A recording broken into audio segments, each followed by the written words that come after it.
Hello, my name is Jayashree George, and I'm a co-author on this paper. And I happen to be in Dr. Stitt's class in the Marriage and Family Therapy program at K-State not too long ago, and that was the birth of this paper. And I direct the Marriage and Family Therapy program and teach courses in domestic violence. But I've also done research myself in the area of domestic violence since the early 1980s. Currently, a lot of my research focuses on work with couples who choose to stay together after experiencing domestic violence. And several years ago, I was invited to Haifa University in Israel. And at that time, they wanted to discuss the controversies surrounding domestic violence. And they divided up the table. Half of the group was asked to represent the feminist approach, and the other the family violence approach. And I was asked to represent the family violence approach, which was disturbing to me because I always thought of myself as a feminist who also studies violence in the family.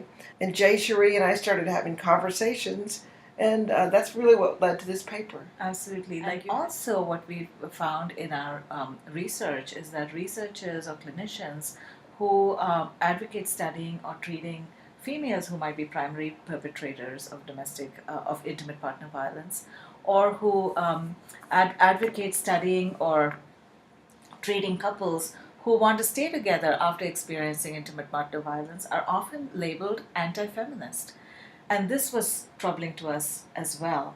And we were also at odds with the brand of feminism that, not only in social policy, that required batterer groups for men and support groups for women victims, but also the implication that most, if not all, men were perpetrators, and most women, if not all women, were victims. So we really had a problem with this. And further troubling was the idea that if we believe that patriarchy also does men a disservice, it means that we're letting them off the hook, that they're not being accountable for their violence, and also not being accountable for the unearned privileges they earn on account of their gender.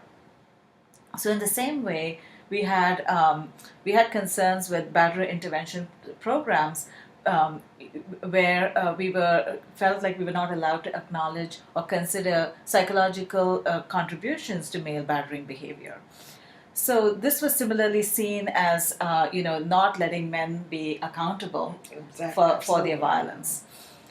So from these troubling ideas was born our impetus for this paper, where we advocate for non-essentialist practices in our clinical work using an intersectional, anti-oppressive, socially just perspective, and an updated feminist view of intimate partner violence, so that we're really moving from a second wave perspective where the only single category that was used was the difference between genders, male, female, versus an intersectional view where all different identity statuses of race, class, gender, sexual orientation, etc., all these statuses of identity and the resulting power differential was used as part of the treatment planning and treatment delivery process. Absolutely. So Yes. this was exciting to us to be able to really tie those third Absolutely. wave feminism and our work together. Yes, absolutely. Because what state standards say is that there has to be one size and everyone has to fit into it.